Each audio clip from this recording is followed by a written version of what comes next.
L'Ukraine a maintenant placé les artères logistiques entre les lignes de front sud et la route de la péninsule de Crimée sous un contrôle de feu incroyable. Seul le pont de Kerch reste. Cependant, ce pont pourrait maintenant être le tout dernier choix que l'armée de Poutine sélectionnerait pour sa connexion logistique, car Kerch est également répertorié parmi les prochaines cibles de l'Ukraine. En d'autres termes, pour la première fois depuis le début de la guerre, Kiev s'est rapproché autant du plan visant à transformer la Crimée en une île isolée. Un scénario très différent pourrait nous attendre en coulisses de cette stratégie, l'assaut terrestre sur la péninsule de Crimée. En fait, des développements critiques ont eu lieu ces dernières semaines pour ouvrir la voie au début d'une telle opération. Les ponts stratégiques reliant la péninsule au continent, tels que Tchongar et Armiansk, ont été ciblés à plusieurs reprises. L'échelon de commandement russe a tenté de surmonter cette situation et de maintenir les lignes d'approvisionnement ouvertes en construisant des traversées de pontons alternatives. Cependant, le réseau de renseignement implacable de Kiev et sa puissance de frappe n'ont pas permis à ces ponts de fortune de rester debout. Les convois militaires russes tentant de passer par ces routes ont été rendus inefficaces au combat avant d'atteindre le front sud.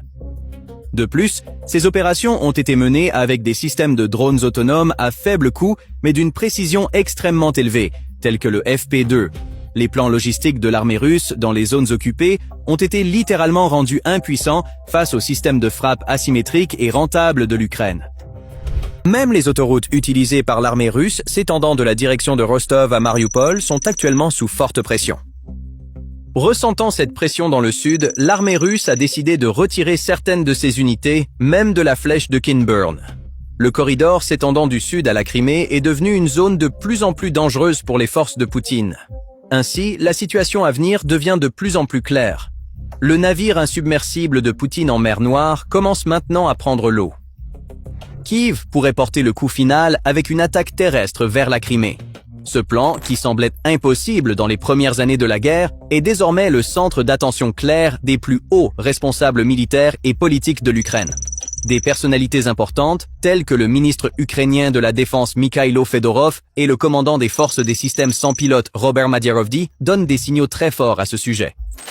Par exemple, Mikhailo Fedorov a déclaré très clairement que la Crimée est isolée progressivement avec des véhicules aériens sans pilote. Selon les déclarations claires de Fedorov sur le terrain, l'Ukraine est parvenue à l'étape de couper complètement la Crimée du monde extérieur dans un avenir proche. Le ministre ukrainien souligne avec insistance que cette situation produira des résultats très inattendus et dévastateurs pour l'armée russe sur le terrain opérationnel.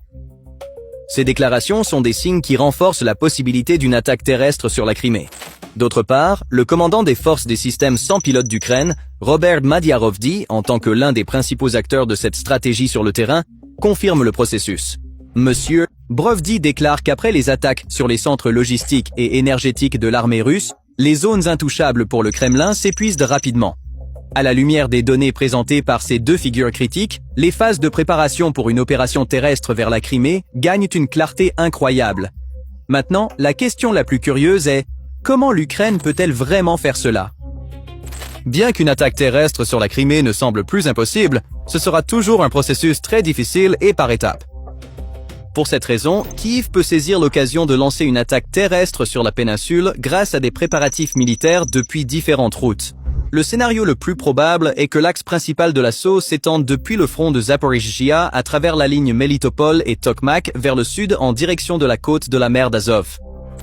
Cet itinéraire d'assaut massif est la zone où l'armée russe a effectué le plus de minage et est connue sous le nom de ligne Surovikin. Briser cette ligne avec des unités blindées ukrainiennes a le potentiel de diviser de manière permanente et décisive le pont terrestre vital entre le front sud de la Russie et la Crimée. Diviser le pont terrestre pourrait être inclus dans le plan visant à couper complètement les forces sud de l'armée russe les unes des autres. Les signes indiquent de plus en plus que la prochaine phase sera une offensive militaire complète directement contre l'isthme de Perekop et la ligne d'Armiansk, car c'est la portion de terre la plus étroite, la plus critique, et à la fois la plus facile à défendre et la plus mortelle lorsqu'elle est encerclée, reliant la Crimée au continent. Bien que la structure géographique de l'isthme de Perekop offre un avantage tactique aux défenseurs, une unité militaire affaiblie par les airs et constamment exposée au feu d'artillerie est impuissante dans ce passage étroit. Cependant, l'administration de Kiev n'a pas seulement un plan d'attaque unidimensionnel à travers ce corridor terrestre étroit pour atteindre la Crimée. En particulier, les marais de Sivash sont une zone que les généraux russes ont considérée comme une barrière naturelle et largement ignorée. Mais elle représente un point faible potentiel pour une route de contournement arrière surprise pour les forces